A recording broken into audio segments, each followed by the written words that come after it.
Olá, estudante! Você que está acompanhando minhas aulas de econometria, de técnica de regressão, deve estar muito contente, afinal, nessas últimas duas aulas nós aprendemos a fazer uma regressão linear básica, tanto simples como múltipla, em Python, envolvendo programação. E muitos de vocês pensam, ops, então agora acabou. Mas sinto lhes informar que estamos pouquinho mais da metade do curso. Afinal de contas, nós precisamos fazer uma regressão, claro. Nós vimos que o computador executa a regressão linear múltipla para nós. E a pergunta que serve é o que nos resta? É uma pergunta importante, claro, mas não se engane. A principal análise de regressão é realizada por especialistas de cada área, seres humanos, portanto. Isso porque nós precisamos refletir sobre cada cenário e nos perguntar quais são as variáveis que precisam ser analisadas, o que cada coeficiente nos diz, como utilizar os coeficientes para apoiar a tomada de decisões. Portanto, se o computador faz os cálculos, nos resta o principal, que é delinear o experimento de forma adequada, levantando as principais variáveis e escolhendo unidades de medidas corretas. Precisamos então analisar de forma crítica cada modelo para evitar uma regressão que ela é sempre executada computacionalmente, mas não tem interpretação na realidade. O sistema de equações da regressão quase sempre tem solução numérica, mas precisamos de ferramenta para avaliar se o que estamos realizando é correto.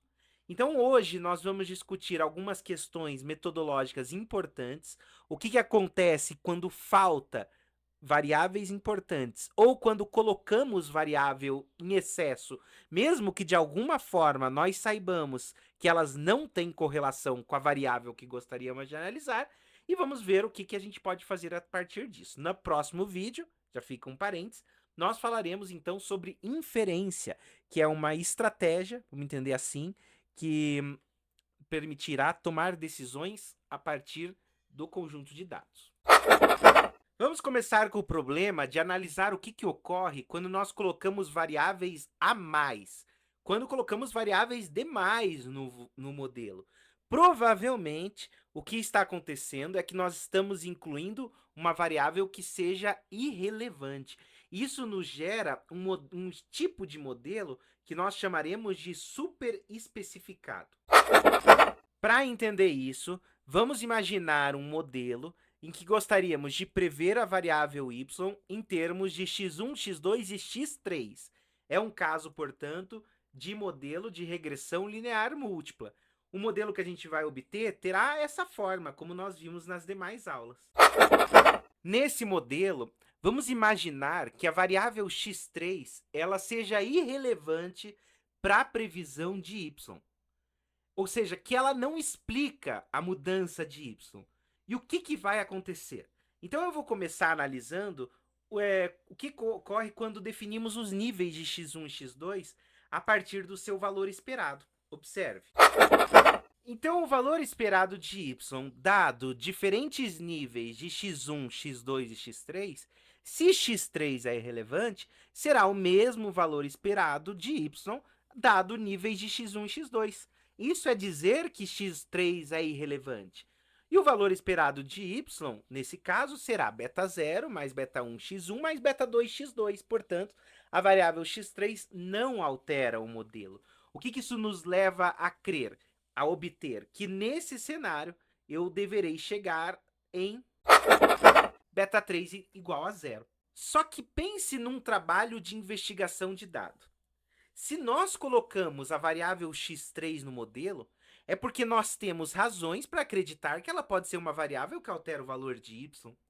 O modelo matemático precisa nos dizer se esse pressuposto faz razão ou não. E não nós, o modelo matemático. Lembra do problema anterior, quando eu fiz o método usando Python, que nós gostaríamos de prever o preço da residência na Califórnia, dado diferentes variáveis? Se você rever o problema, você vai perceber que a idade média das casas é um fator que praticamente não alterava o valor das casas, o que era inclusive um fenômeno contraintuitivo. Para mim, pelo menos. Eu imaginava que casas mais velhas valessem menos. E somos tentados a crer que essa é uma variável, então, que reduz o preço dela. Mas quando observamos naquele caso específico, pelo menos em Califórnia, onde foram coletados os dados naquela época, etc, etc, essa variável não é significativa, porque encontramos um valor de beta associado à idade das casas muito próximo de zero. Aqui, a gente precisa considerar algumas condições antes de rodar o modelo. São 4 hipóteses. Primeiro, a primeira hipótese diz que o modelo que queremos tratar é linear nos parâmetros.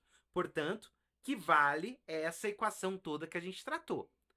A gente já discutiu bastante isso lá no começo. Tem que garantir que ela é linear. Segunda hipótese, a amostra que nós estamos analisando, que é formada lá por N observações, ela tem que ser uma amostra aleatória, senão trará viés. Terceira hipótese, quando nós analisarmos a amostra, tem que ter colinearidade não perfeita. O que isso significa? Ou nenhuma das variáveis analisadas é constante, ou não há relações lineares exatas entre as variáveis independentes. E a quarta hipótese, quando analisamos o erro, este terá média condicional zero. Então, se você não garante essas condições, todo o trabalho de regressão pode ser inviabilizado. E aí você terá resultados errôneos. Então, como que funciona isso aqui quando você coloca variáveis a mais? Tem que colocar variáveis a mais? Sim, você precisa. Você coloca variáveis, inclusive daquelas que você não espera que afetem o modelo. O próprio modelo de regressão eliminará essas variáveis do problema para você. Então não é você, com o seu senso crítico que é deturpado estatisticamente, que vai lá olhar e falar: ah, é óbvio, isso não existe, é óbvio que tal variável atrapalha o modelo. Não funciona desse jeito. A matemática vai te apontar, a estatística te aponta. É essa variável que não funciona no problema. Então é isso que você precisa prestar muita atenção. Vamos ver o segundo caso? O segundo caso é o que acontece quando esquecemos de incluir uma variável no problema. Então, o que ocorre quando esquecemos de incluir uma variável no problema? Então, no caso anterior, de mais variáveis, se você estiver respeitando as 4 hipóteses principais, adicionar variáveis a mais não é um grande problema. Só que a verdadeira atenção mesmo, ela precisa ser dado quando nós omitimos, isto é, excluímos do modelo variáveis relevantes. Nesse caso, nós teremos um modelo subespecificado. Aqui a gente precisa ter muita atenção, porque essa subespecificação, deixar de incluir modelos no variável, não acontece geralmente por escolha do pesquisador. Em que sentido? Ah, essa variável eu acho que não é importante, vou tirar do problema e executar o código. As pessoas não fazem isso no geral. O que acontece? As medidas que são importantes, muitas vezes elas não podem ser medidas. Em outras, como eu já comentei em vídeos anteriores, elas sequer podem ser imaginadas. Então, no problema do preço das casas na Califórnia, por exemplo, você viu as listas de variáveis coletadas pelos pesquisadores. Era o número de quartos, a localização, a idade da casa, enfim. São várias características que podem ser essenciais para determinar seu preço. Mas você precisa concordar que há algumas outras variáveis, várias delas, que foram deixadas de fora. Se você prestou muita atenção e deu uma olhada mesmo na base de dados, talvez perceba que esses dados eles foram extraídos do censo, que não tinha o objetivo necessariamente de prever o preço das casas.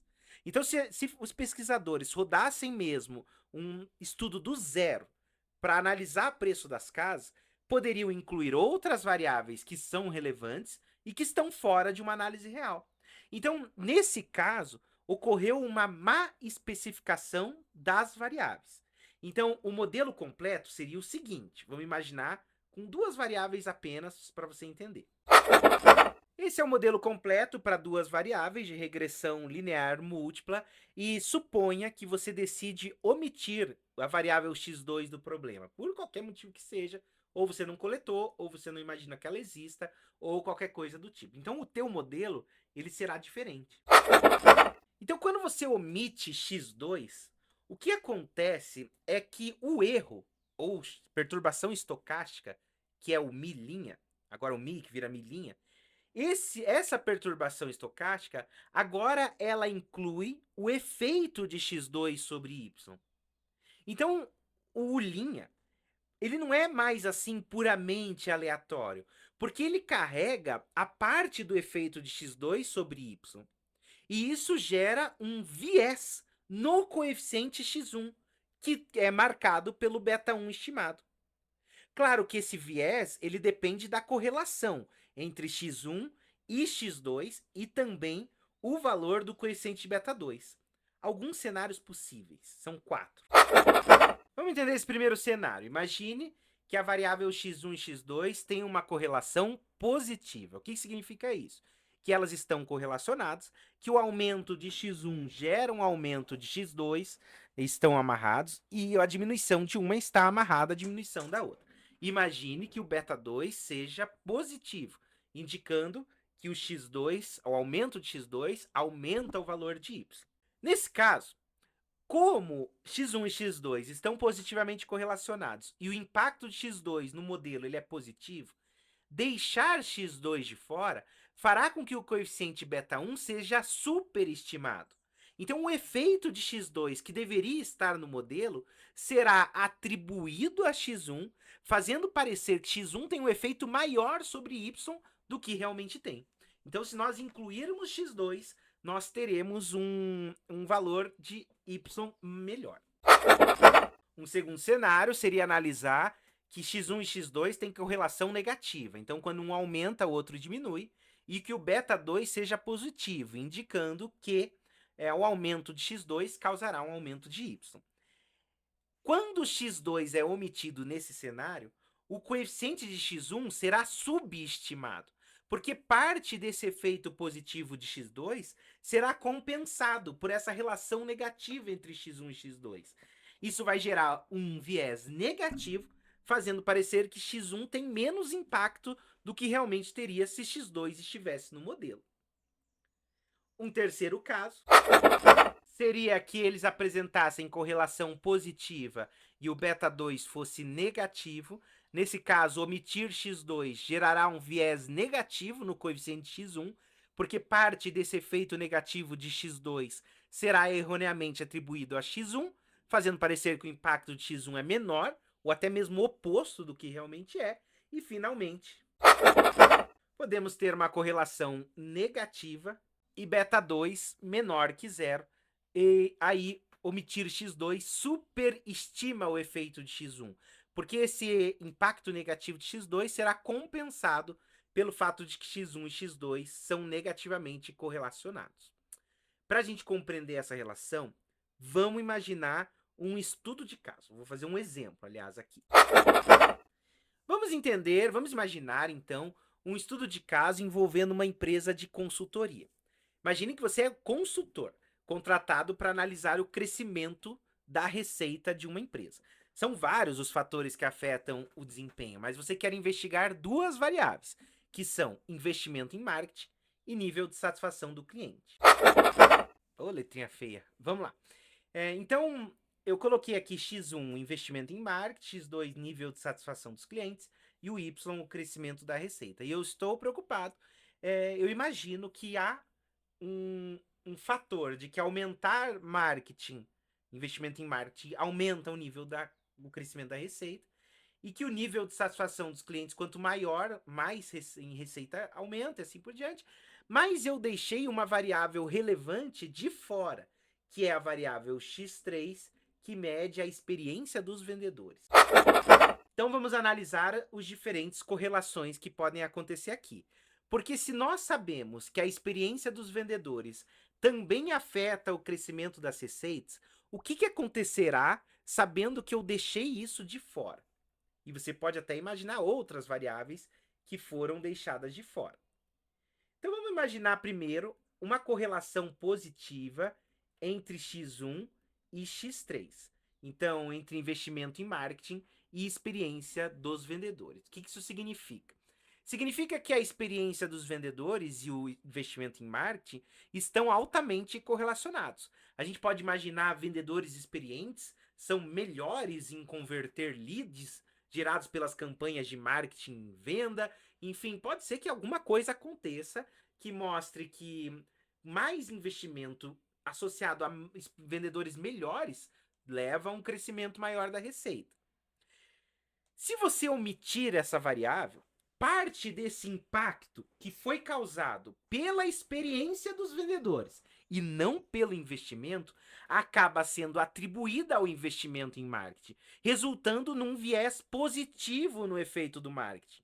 Ou seja, o efeito estimado do marketing no crescimento das receitas será maior do que ele realmente é. Agora, se a experiência dos vendedores tiver apenas um impacto pequeno nas vendas, o viés causado pela sua omissão também vai ser pequeno, até pode não ser uma grande preocupação no modelo. Mas a gente precisa avaliar se a gente pode ou não descartar a experiência dos vendedores. Um outro caso. Imagine que a relação entre nível de satisfação dos clientes e experiência dos vendedores seja negativa, mente relacionada, ou seja, uma correlação negativa. Então, a gente poderia considerar aqui que vendedores menos experientes podem estar prejudicando a satisfação dos clientes, mas isso não foi considerado no modelo. Então, a omissão dessa variável faz com que o efeito da satisfação pareça menor do que ele realmente é, resultando em um viés negativo na estimativa da satisfação do cliente. Então, tem vários pontos relevantes aqui que podem ser investigados. Por exemplo, quando a experiência dos vendedores afeta o crescimento das receitas, mas não tanto quanto o marketing ou a satisfação dos clientes, nesse caso a omissão vai gerar um viés, só que é pequeno. Agora, o que a gente observa?